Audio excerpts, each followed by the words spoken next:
Hello friends, பால்மண channel. நம்ம மரியாளோட வாழ்க்கை பிரச்சனையில இருந்தாங்கன்னு சொன்னேன் இல்லையா?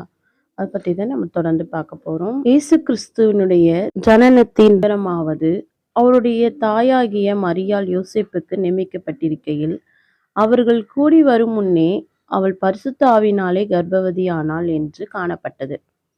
அவள் புருஷனாகிய யோசேப்பு நீதிமானாயிருந்து அவளை அவமானப்படுத்த மனதில்லாமல் ரகசியமாய் அவளை தள்ளிவிட யோசனையாயிருந்தான். அவன் இப்படி சிந்தித்துக் கொண்டிருக்கையில் கர்த்தருடைய தூதன் சொப்பனத்தில் அவளுக்கு காணப்பட்டு, தாவீதின் குமாரனாகிய யோசேப்பே, உன் மனைவியாகிய மரியாளை சேர்த்துக்கொள்ள ஐயப்படாதே.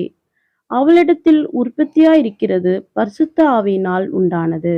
அவள் ஒரு குமாரனை பெறுவாள். அவருக்கு இயேசு என்று பெயரிடுவாயாக. ஏனெனில் அவர் தமது ஜனங்களின் பாவங்களை நீக்கி அவர்களை இரட்சிப்பார் என்றான்.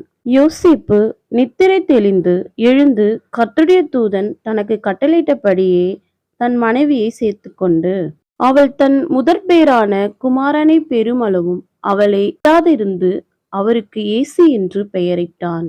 அப்பொழுது யோசேப்பு தன் தாவீதின் வம்சத்தானும் குடும்பத்தானுமாயிருந்தபடினாலே தனக்கு மனைவியாக நியமிக்கப்பட்டு கர்ப்பவதியான மரியாளுடனே குடி மதிப்பெழுதும்படி கலிலேயா நாட்டிலுள்ள நாசரேத்திலிருந்து யூதேயா நாட்டிலுள்ள பெத்லகேம் என்னும் ஊர் தாவீதின் ஊருக்கு போனான். அவங்க மரியாளும் யோசிப்பை சேர்த்துக்கிட்டு தேவதூதன் சொன்னோடனே அவங்க அந்த தாவீதின் ஊருக்கு போறாங்க. அதுக்கப்புறம் அவங்களுக்கு நாளைக்கு என்ன நடக்குதுன்னு சொல்லி நாளைக்கு பார்ப்போம். லைக் பண்ணுங்க, ஷேர் பண்ணுங்க, கமெண்ட் பண்ணுங்க, சப்ஸ்கிரைப் பண்ணுங்க.